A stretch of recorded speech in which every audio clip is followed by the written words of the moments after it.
Answer. IPOB. One family.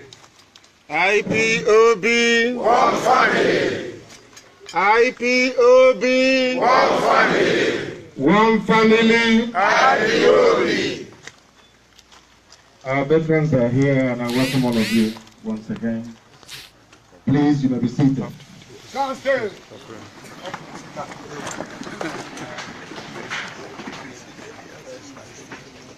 Has our Bible arrived? Yes. Did Bayelsa make it? Yes. So you are all here assembled. Those that fought for us, that we may be alive. I welcome all of you. Today, this very generation is fighting that you may see that very promised land that you started.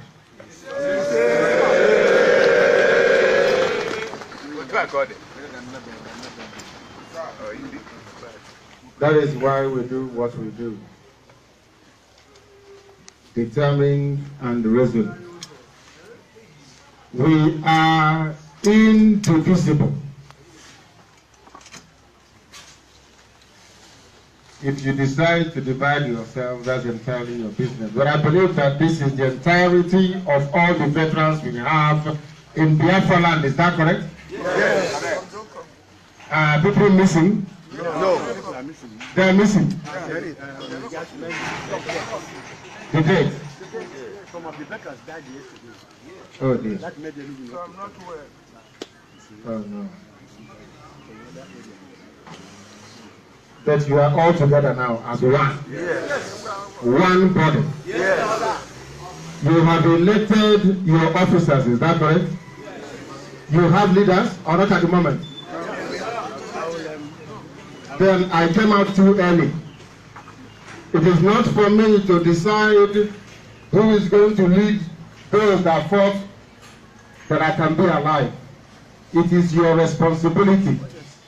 You decide who your leaders will be. Yes. I come out and you hand them over to me. Is that not correct?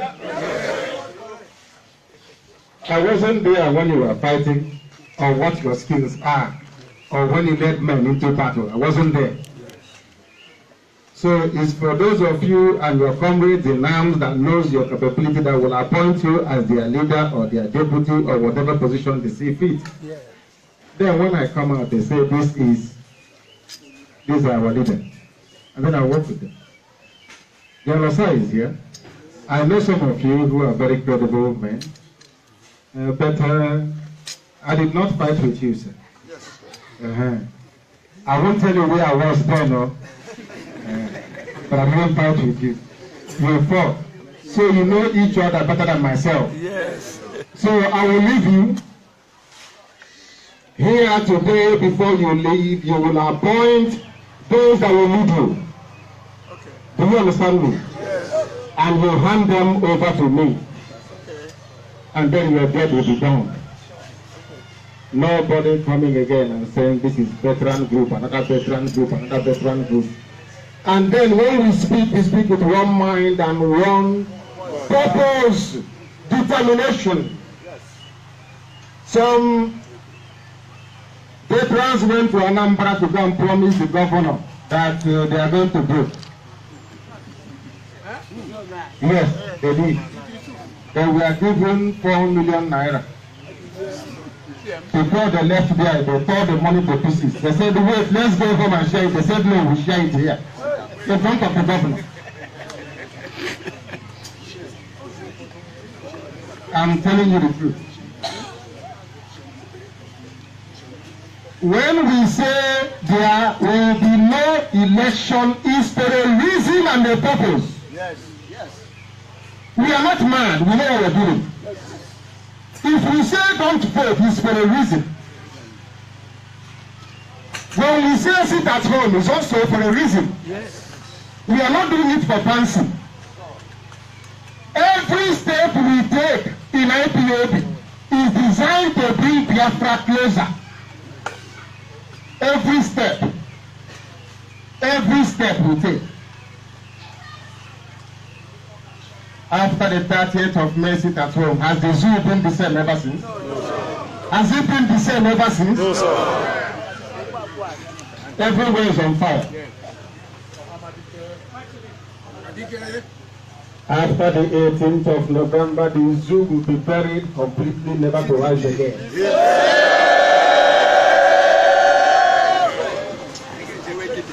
Everything we are doing has an outcome. I assure you. I'm not overrated and can never be. Good. I can never be. Some of you will disappoint me, but I will not disappoint you, be rest assured. We will never disappoint. We will disappoint you. We are out. And my Father has come. You know, I have a Father in heaven and here on earth. Yes. The one on earth has come.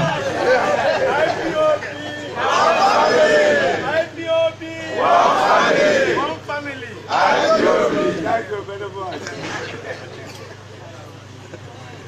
We have come to restore Biafra. There is nothing the devil can do about it. I want to fight Satan, not Hausa Fulani, because they are weak. I want to fight the demon himself, Lucifer.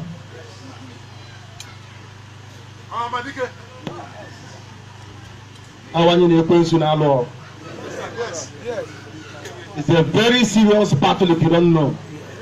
In the spirit, if it is not a spiritual battle, there is no way anybody who calls himself a Biafran can stand up and say, I am not in support of Biafra. There must be something wrong with that person. That person has been possessed by a demon. A demon of self-denial and self-hate. That is what we cure at IPOB. We cure illness. God is also here. He was with me in 2014 with some of you when we started. And I told him that after the parade they will give me a frown and the staff that same day, and they did. And I did it for a reason also. I built a cenotaph which was really destroyed to honor all of you. It cost millions upon millions of naira. And after we finished it, they did their parade and gave me their flag. From that day, the spirit of every dead Biafran soldier woke up. To go with IPOB till this very day, I'm telling you. Sometimes what we are doing is beyond us.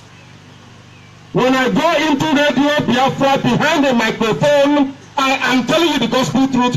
I don't know what I'm saying most of the time. I'm being honest with you. I don't know. I say some things and I come out and I'll be saying to each of my friends, how am I sure those things I said are going to come to reality? He said he doesn't know. Oh, he was telling me what I was saying. But he was giving me sign to stop. I didn't see it.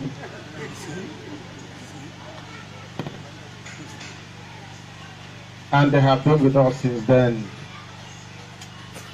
Loyal, resolute, and determined because they know where we are going to. That our destination is Biafra.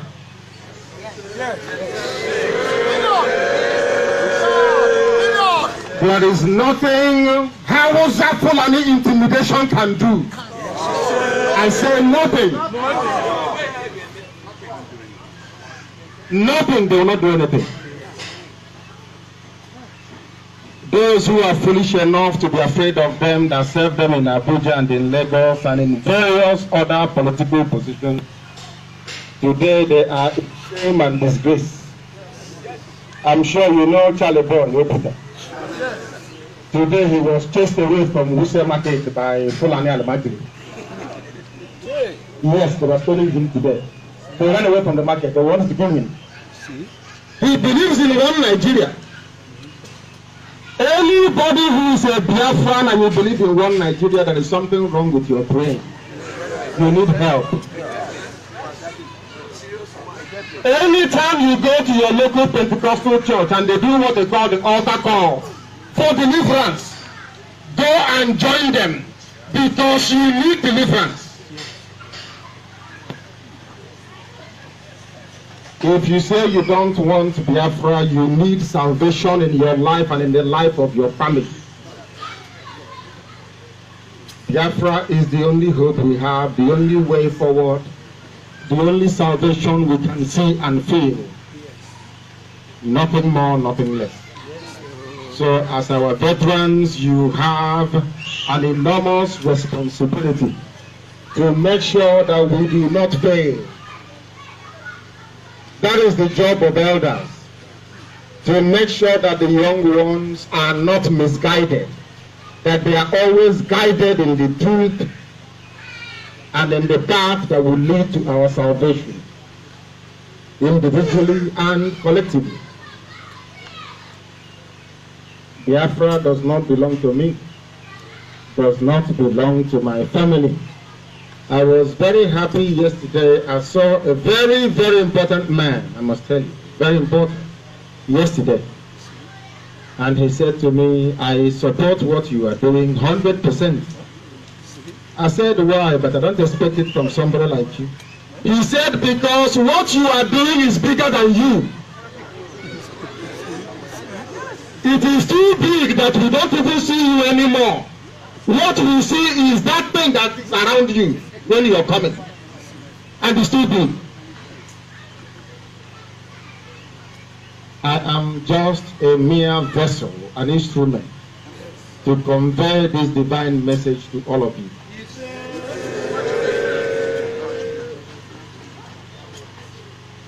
Heaven sent me to come to preach this gospel, not man. I tell you, not man. The funniest thing is that I was suffering and they know this. That's what frightens them the more. Because they know I will never ever stop. They know it. In their hearts they know it.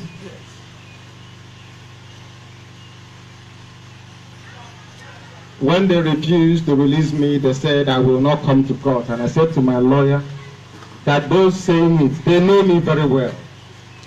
That even if you put the court inside Sambisa forest, I will be there. They know it very well. They know. They know that very well. They know I can never run away. They know. Why am I saying this to you? So you understand your responsibility, not to those of your colleagues that died in the trenches, but to their children and their children's children, even those unborn. That's your responsibility. When we were at Enugu in 2014, remembering those of you that fought and died for us and for your sacrifice, I did. The very first person to do it is myself. Colonel always you. The first person to recognize your sacrifices. Me, I did. Because one veteran came to me and said that before the colleague died from wounds sustained from a mortar attack, he said, it is not fighting and dying that frightens me. Is will those we are fighting forever remember what we did for them? And I said to them, yes. We will not just remember them, we will remember them forever and ever. Every blessed year, 30th of May, as long as there is a man, woman, child on this face of this very planet Earth that is a Biafran, those that fought and died between 67 to 70, they will be remembered forever and ever. That is who we are. And that is why IPOB will never fail, I'm telling you. That is what our enemies seek in the spirit. What they see is the multitude of those that died in the battlefield with us. There is a saying in Igbo language, when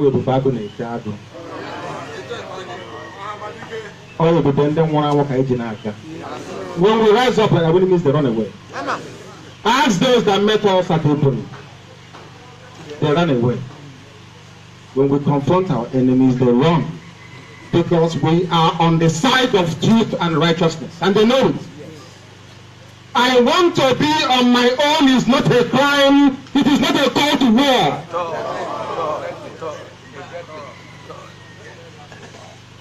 The world must know this. You are our veterans. They say we are small and we are stupid. But the world will see you to understand that there is legitimacy to what we are doing. You lend credence and legitimacy to this very effort to restore Biafra. And that is why Biafra must come. And there is nothing any man can do about it without apologies. I ask you and I urge you to remain consistent and resolute. Do not waver. Between now and the 17th of November, the damnable Zoological Republic of Nigeria will do everything within their powers, both mortal and spiritual, to try and stop us. They will test your courage and your character. They will induce you. They will try to bribe you. They will give you bags of rice and cartons of turkey or with Indomie to try and denounce me and what IPOB stands for. But I can assure you, if you remain strong and resolute, if you remain strong and resolute and not vote on the 18th of November, I assure you that Biafra will come.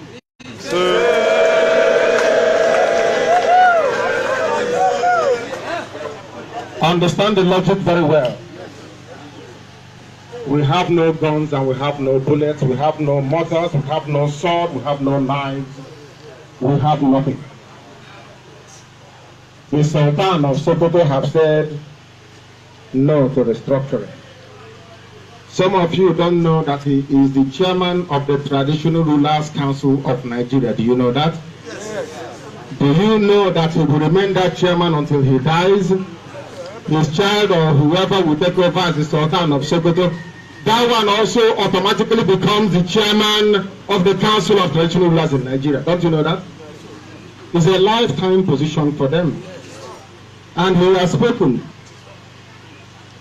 He said no to restructuring. So, they have nothing. Nothing. How about that? Yes. Yes. So now it is now those their children who are now sitting down and seeing something that they themselves, who are elders, are climbing up and cannot see. Because they are close to Abuja. If they are in Biafra land, they are the ones who are closer to Hausa Fulani, isn't it? Are they not closer to Hausa Fulani? So they must know what they are thinking. If as elders they cannot read the mood of Hausa Fulani to understand, they can never give you restructuring. How can we put our faith in their hands to champion it for us? Is that possible? Something as mundane as restructuring. If you do not understand now that Hausa Fulani will never buy into the whole restructuring agenda, that means you know nothing about politics. That means you're not a student of history. I know them very well. I studied them for very many years. The same way I studied the psyche of Biafrans for 15 years. Before I spoke on radio Biafra, I studied the Igbo man, his brain, for 15 solid years. That is why IPOB is successful. Because I know how our people think. I know what they want. And what they want is truth. Is you only. Only. It doesn't matter what it is. If you tell them the truth, they will come and rescue you. That's what my father taught me. When I make trouble outside, I will come back home. He will say to me, if you tell me the truth, I will know how to begin to pull you out of this problem. Our people love the truth. And the truth is what IPOB is preaching.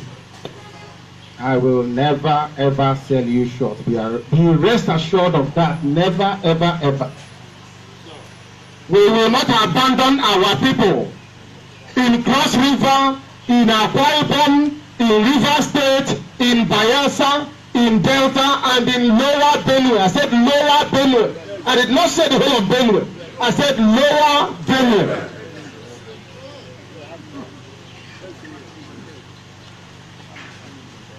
They will come to frighten you. Oh, they don't even know their map. Oh, Benue said no. This morning it was it's just you say no to Biafra. So the other day that I started up was responding in a video, telling the whole world that only Biafra can save us. No, they didn't see that one, no. It's not from a job. And I have said to these Zoom media people, when you say people are condemning Biafra, allow us to see their faces and the video of the press conference so we can be sure, because we know it's DSS fabricating all that nonsense. They pay money to newspapers and they jump up and say, oh, can't you see, it just don't want Biafra. And I say to them, show me the person's face, show me his video where he condemned the Biafra. It's not the same people that came to my house 8 days ago. That tells you what we are facing. You must remain strong. Here we give a name to our little girls. It's called Nkiruka. Forget what you see today. What is coming is greater. Because we are going to build a civilization. World with it. And they know it. That is why they are afraid of Biafra. We can do things that others cannot do, and they know it. Allow us to be free. Because we are here to do everything humanly possible to ensure that we are a free people. That is your job, all of you, individually and collectively, to ensure that we stand on this message of truth and redemption until Biafra is restored. I ask you this afternoon to get together, give me your leadership, so that we can go into work immediately and ensure that Biafra is restored in the not too distant future. I thank all of you for coming, and may God bless all of you.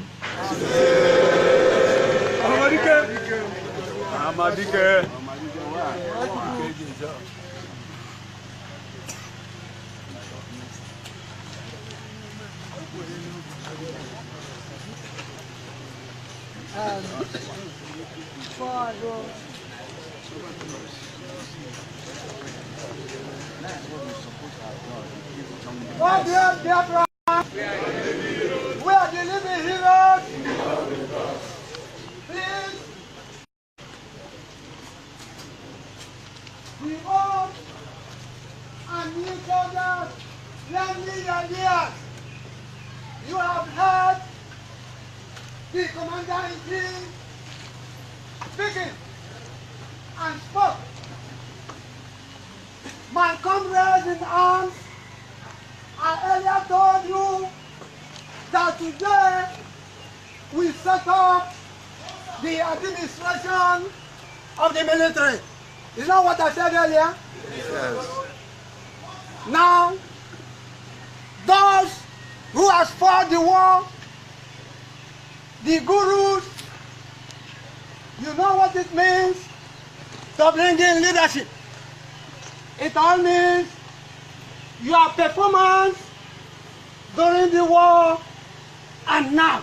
Yes. Your record, how you have been handling human beings, you recognize to handle the military is a different aspect of administration. The military have their standard, and whatever you do from your character, we give you. We promote you. What you do, we give you where you belong.